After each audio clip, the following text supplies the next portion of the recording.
پاکستان میں سیلاب کی آمد ہے۔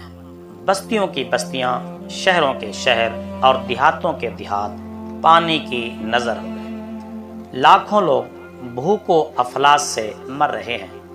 ننھے ننھے بچے پیاس سے بیل بلا رہے ہیں۔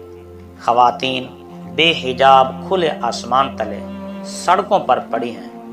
رہنے کے لیے نہ مکان بچا ہے اور کھانے کے لیے نہ غلہ بچا ہے۔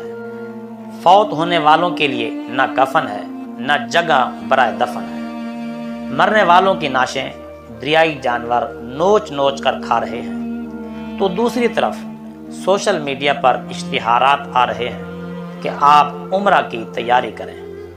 سستے سے سستے پیکج دکھا کر مکہ و مدینہ کے علاوہ بدر، حدیبیہ اور طائف وغیرہ مقامات کے سیر سپاٹے کی ترغیب دی جا رہی ہے۔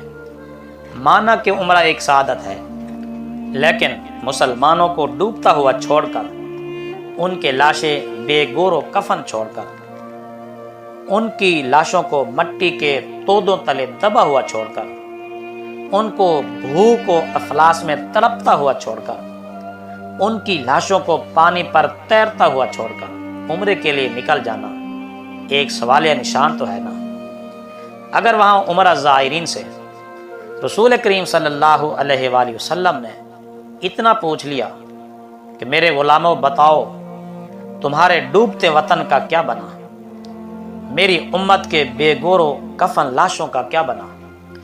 جو باپ کمزور بازوؤں کی وجہ سے اپنے بچے کی لاش کو رسی سے باندھ کر سیلابی نالے سے گھسیٹ کر نکال رہا تھا، اس بوڑھے بابے کا کیا بنا؟ سڑکوں پر پڑی میری امت کی بے حجاب خواتین کا کیا بنا؟ بتاؤ کیا جواب ہوگا؟ کوئی نہ کوئی جواب تو لے کر جاؤ نا یہاں سے۔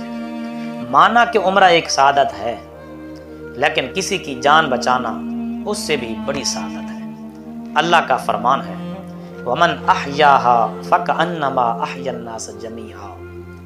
جس نے ایک جان بچائی اس نے ساری انسانیت کو بچا لیا۔